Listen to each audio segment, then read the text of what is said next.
Tentativas de modernização da administração pública brasileira. O Decreto-Lei nº 200, de 1967, e o PND, Plano Nacional de Desburocratização. Administração Geral e Pública. A autoria do professor Augustinho Paludo.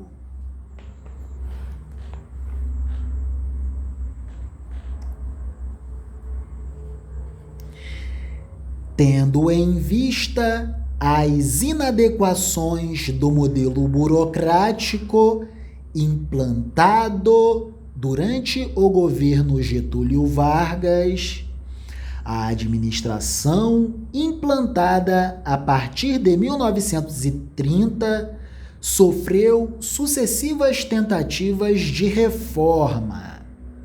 Não obstante, as experiências se caracterizaram, em alguns casos, pela ênfase na extinção e criação de órgãos, e, em outros, pela constituição de estruturas paralelas, visando alterar a rigidez burocrática. Na própria área da reforma administrativa, esta última prática foi adotada, a prática de se criarem estruturas paralelas visando alterar a rigidez burocrática.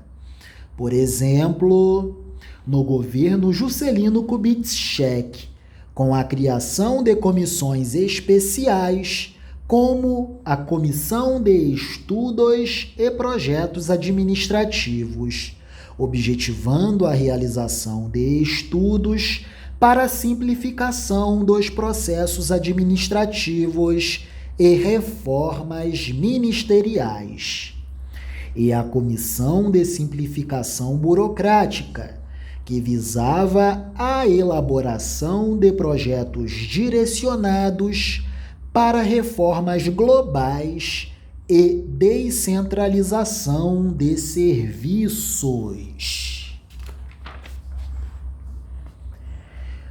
Quando Vargas foi deposto em outubro de 1945, a ausência do autoritarismo retirou o respaldo necessário ao avanço das reformas, fazendo com que o Departamento Administrativo do Serviço Público, o DASP, perdesse parte considerável de suas atribuições, enquanto que as práticas clientelistas ganhavam força. A reforma estava incompleta e havia forças diversas atuando para que ela não se concretizasse.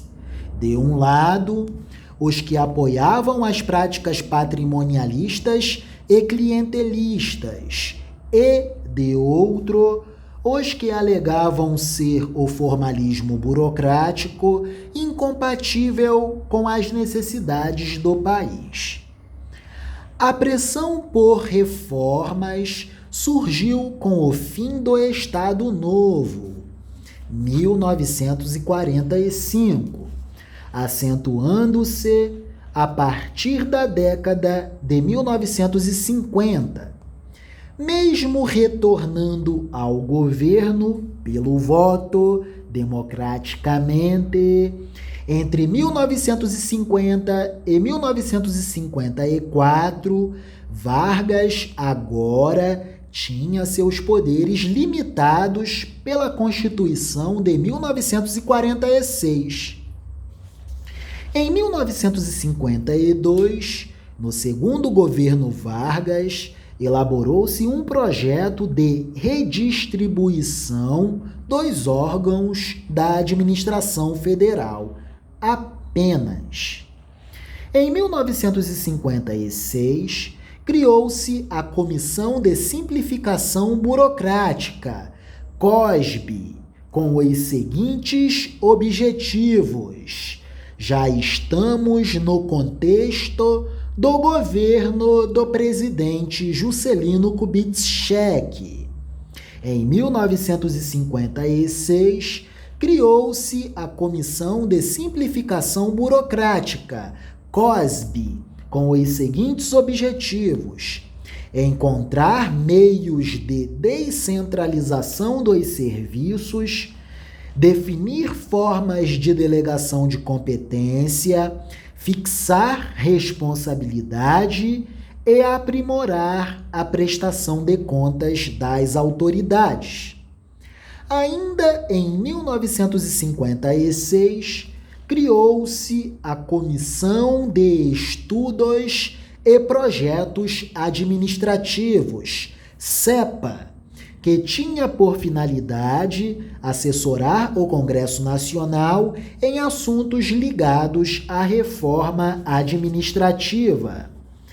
Apesar das tentativas reformistas do governo JK, entre 1956 e 1961, verifica-se uma maior centralização e rigidez na administração direta, ao mesmo tempo em que foram criadas estruturas paralelas na administração indireta, estruturas flexíveis e compatíveis com os objetivos do programa do governo Juscelino Kubitschek, Plano de Metas.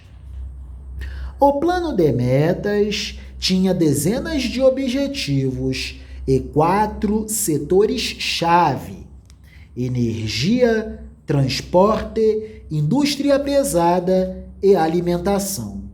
Esse plano, segundo Frederico Costa, propugnava a industrialização acelerada, apoiada na associação entre capitais nacionais e capitais estrangeiros, associação entre capitais nacionais e capitais estrangeiros, com ênfase na indústria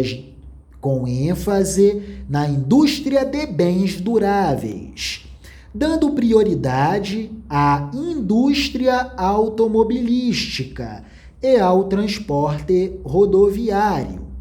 Seu lema era a realização de 50 anos em 5, e a meta símbolo era a construção da nova capital do país, Brasília. Era uma fase de grande euforia e de afirmação nacionalista. E para empreender o plano de metas, foi necessária a criação de estruturas paralelas na administração indireta, estruturas flexíveis e compatíveis com os objetivos do plano de metas. Repetindo, segundo Frederico Costa, este plano de metas propugnava a industrialização acelerada, apoiada na associação entre capitais nacionais e capitais estrangeiros, com ênfase na indústria de bens duráveis, dando prioridade à indústria automobilística e ao transporte rodoviário. Seu lema era a realização de 50 anos em 5, e a meta símbolo era a construção da nova capital do país, Brasília. Era uma fase de grande euforia e de afirmação nacionalista. Fase de desenvolvimento industrial no Brasil. No próximo vídeo daremos prosseguimento.